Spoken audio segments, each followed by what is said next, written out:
Hey guys, it's me again. So wanted to test out the GoPro Karma Grip versus my Feiyu. Let me hit the button so you guys can see activate.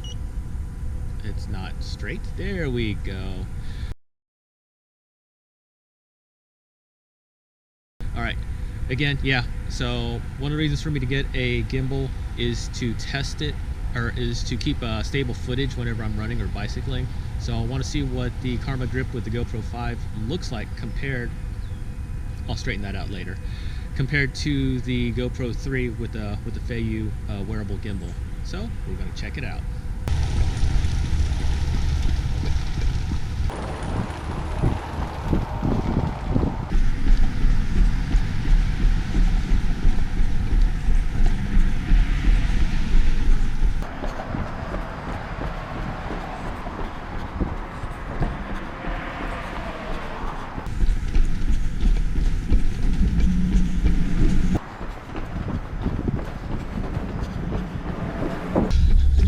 Come on, GoPro. Or GoPro 5. Straighten up. You're watching me, but you're watching me at an angle. The Feiyu's staying straight.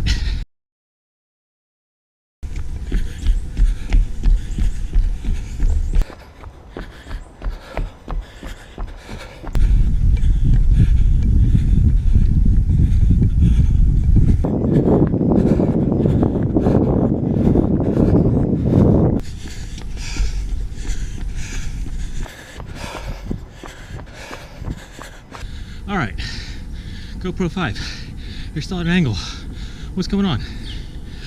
GoPro 3 with Feiyu, you're still straight.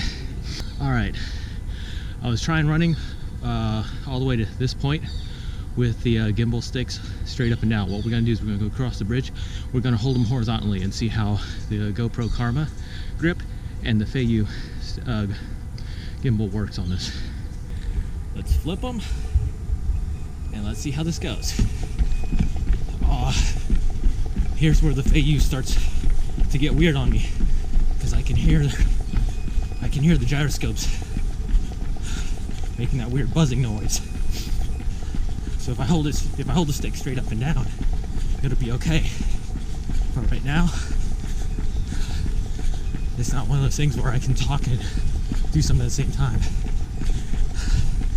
The GoPro 5 with Karma Grip though, wow, it's holding still. It's a trooper.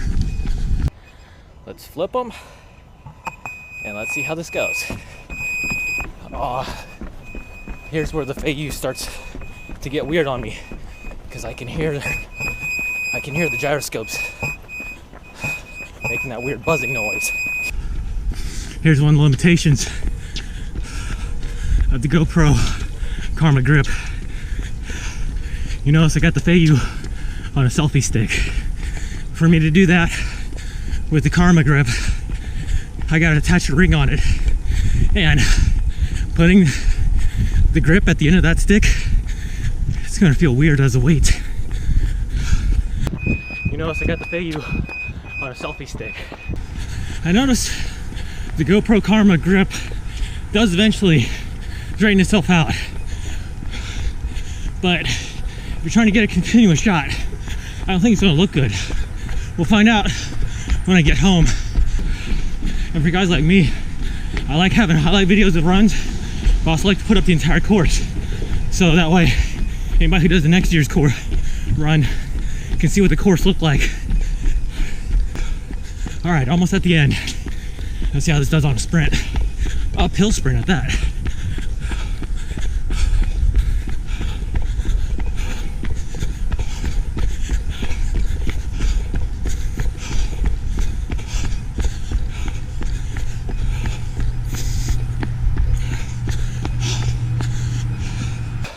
Let's see how this does on a sprint.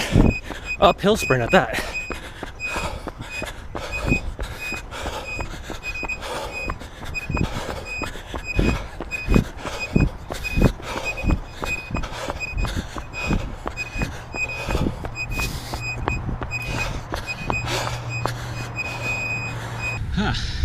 Alright guys, finished my little run.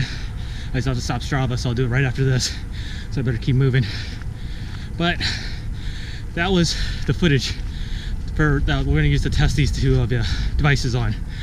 I'm hoping that the GoPro 5 on the Karma Grip does a lot better than it looked like it was doing out there, because there was a lot of swerving at angles.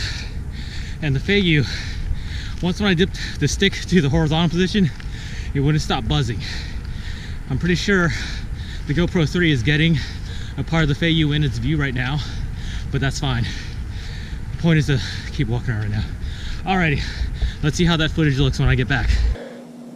Alright guys, so after reviewing the footage, I did find advantages and disadvantages to using the GoPro Karma Grip with the Hero 5 and using my Feiyu wearable gimbal with the GoPro Hero 3 Plus or Plus 3, however it goes. The Karma Grip actually had two advantages going for it. One of them was that it came with the Hero 5, which has better quality to pick up the sound and a better camera than my Hero 3. I mean, we're comparing a 12 megapixel camera to a 10 megapixel camera. But the other one is this is so much easier to hold and carry than having my ACS GoPro stick and the Feiyu mounted on the top. But the disadvantage was, as people will tell you, after a while it'll just start doing what looks like Dutch angles, which makes for interesting photography, but that's not quite what you want when you want to keep going from one steady stream. And I think some of it had to do with how I was holding the stick after a while. With my Feiyu, one of the biggest issues that I had in the videos was once when I hit the maximum limit to where that one of the axes could go, it would start making that buzzing noise, and I couldn't get it to go back, or I couldn't get the buzzing noise to go away until I started bringing it back to a previous position. But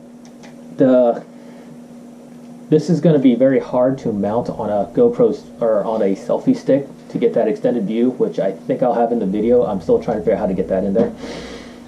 It does come with a ring, so I can mount it on there, but when you extend something like this and you just get it out there, it's so much easier to put this on, because this is the full weight, and this weighs about 1.5 times the Hero 5. But it was so much easier to carry the Feiyu gimbal just like this for a little bit, as opposed to having this mounted on there and just trying to roll it like this. It's not going to be easy to do. I looked at the possibility of putting a Hero 3 Plus on here, and it's not going to work. The GoPro Karma is designed for the Hero 4 and the Hero 5.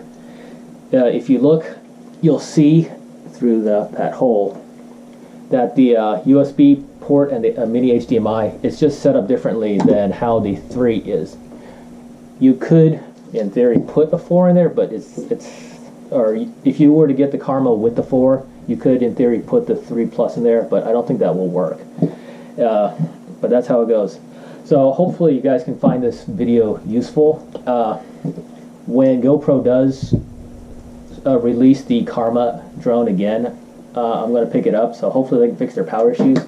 But I do want to I'm going to keep my Feiyu around with the Hero 3, because it does do its job pretty well. All right, so catch you guys later. Bye. Look at that. There we go.